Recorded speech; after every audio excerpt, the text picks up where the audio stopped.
समझ ही में नहीं आता कि यूट्यूब वालों के साथ मसला क्या है। वीडियो भी मेरी है, रिकॉर्डिंग भी मेरी है, सारा कुछ मेरा है, इसके बावजूद कॉपीराइट का ऑप्शन दे देते हैं।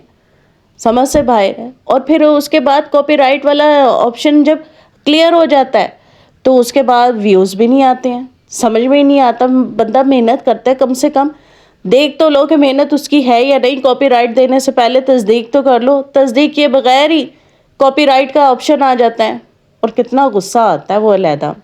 बहरहाल ये मैं एक 6 साल का बच्चा है, उसकी मैंने शर्ट बनाई है, उसकी बटन टेक और काश टेक पट्टी जो होती है वो बना रही हूँ।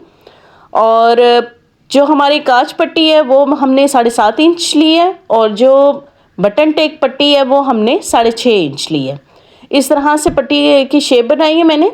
और जो ये बटन वाली पट्टी है इसको ऐसे डबल रख के, जो एक्स्ट्रा कपड़ा था वो उसके ऊपर रख के, तो मैंने इस तरह से सिलाई लगाकर इसको मैं अब पलट लूँगी।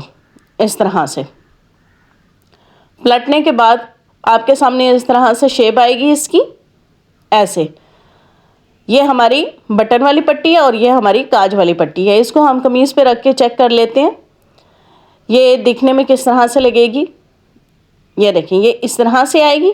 जो कमीज़ का एक्स्ट्रा पीस है ना वो हम निकाल के ऊपर गला जो है वो एक्स्ट्रा ऊपर की तरफ थोड़ा सा करेंगे, 1/2 इंच के करीब, और फिर पट्टी को लगाएंगे और ये इस तरह से लगेगी।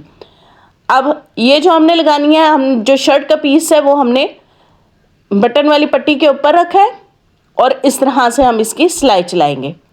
असल में ये दोनों ही एक ही कलर के हैं, नेवी ब्लू, जिस वजह से वाज़े तौर पे नज़र नहीं आ रहा। मैं एक और वीडियो बनाऊंगी इसी के मुतालिक ताकि आपको वाज़े तौर पे समझ आ जाए। और फिर जो एक्स्ट्रा कपड़ा है वो हमने काज वाली पट्टी के अंदर कर देंगे। इस तरह से तकरीबन 1/2 इंच अंदर जाएगा कपड़ा और इस तरह से सिलाई लगाएंगे। जो ये एक्स्ट्रा आ रहा है यहाँ से मैं बुकरम को काट दूंगी। बुकरम हार्ड होती है तो जब हम सिलाई लगाते हैं तो वो बखिया जो है छोड़ के सिलाई लगती है, जो फिनिशिंग से नहीं आती। यहाँ से हम एक बॉक्स सा बना लेंगे और इस तरह से कटिंग कर देंगे, और सॉरी सिलाई कर लेंगे। और फिर एक पैर का वो मार्जिन देते हुए दूसरी सिलाई हम चला देंगे। इस तरह से देखने में ये इस तरह से लुक आएगी हमारी। और फिर उसके बाद आपने जो बेल लगाना है या कॉलर लगाना है वो इसके ऊपर